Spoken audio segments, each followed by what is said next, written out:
Assalamualaikum warahmatullahi wabarakatuh. Yang saya hormati Ibu Rusmawati dan teman-teman yang saya sayangi. Marilah kita panjatkan puji syukur kehadirat Allah Subhanahu wa taala karena atas rahmat dan karunia-Nya kita bisa berkumpul di sini dalam keadaan sehat walafiat sehingga kita bisa menyaksikan pidato ini secara bersama-sama. Dan tidak lupa, sholawat serta salam marilah kita junjungkan kepada kehadirat Nabi besar kita, Nabi Muhammad Sallallahu Alaihi Wasallam.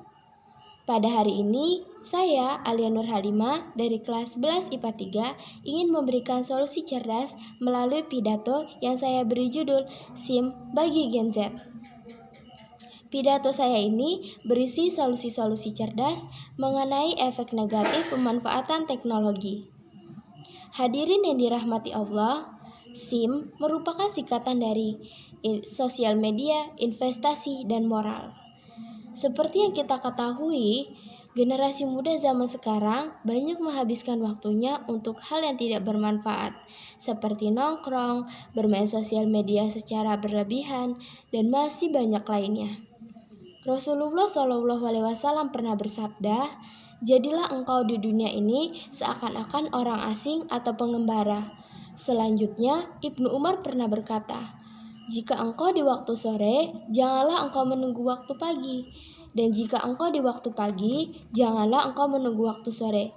Pergunakanlah waktu sehatmu sebelum kamu sakit, dan pergunakanlah waktu hidupmu sebelum kamu mati." Generasi milenial dikenal juga sebagai Gen Z. Gen Z sendiri mengartikan huruf Z yang merupakan huruf terakhir dalam abjad yang menandakan generasi Z. Lalu apa sih generasi Z? Generasi Z adalah generasi terakhir dengan perkembangan teknologi yang sangat luar biasa seperti saat ini. Dengan teknologi yang sangat luar biasa seperti saat ini, masyarakat Indonesia harus pandai dalam memilah dan memanfaatkan teknologi yang ada. Banyak informasi yang masuk melalui berbagai sumber. Oleh karena itu, jangan sampai kita terjebak antara hoak dan fakta. Konsumsi fakta yang tidak benar dapat merusak akal sehat kita, sehingga dapat menimbulkan kebencian. Kita harus berhati-hati dengan sosial media, namun bukan berarti kita harus meninggalkannya.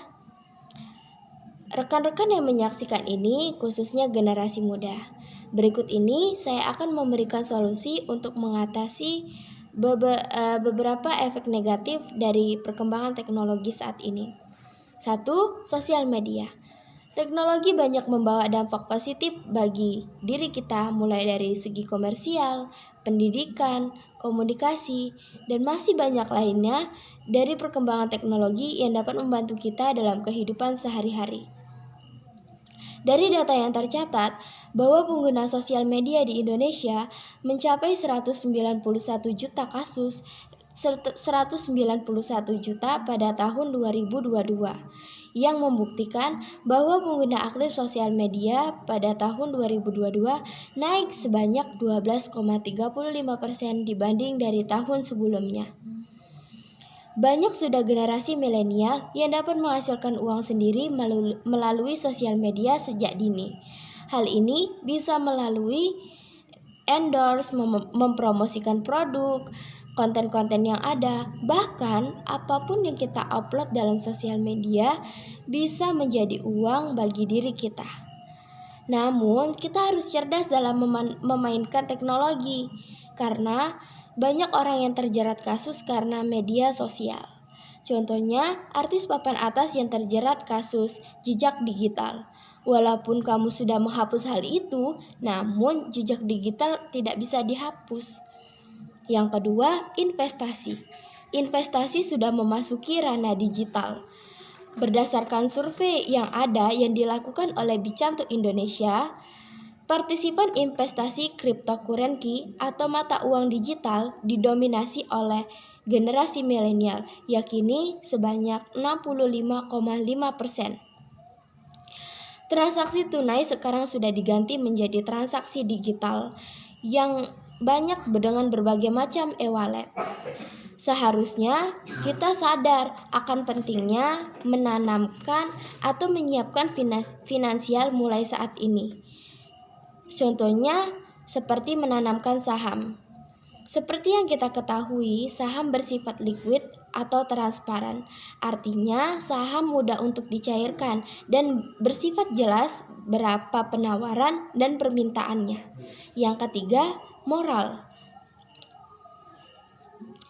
Dengan kecerdasan dalam mengelola teknologi tersebut, anak bangsa Indonesia harus memiliki akhlak yang mulia atau moral yang baik.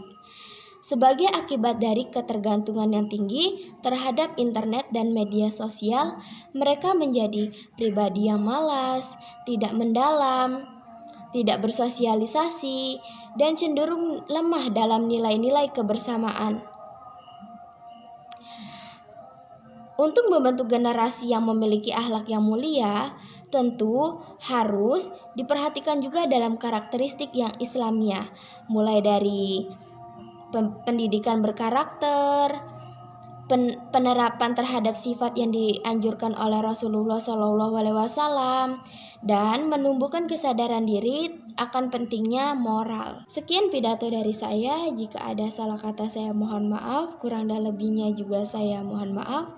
Saya akhiri, wabillahi taufik wal hidayah. Wassalamualaikum warahmatullahi wabarakatuh.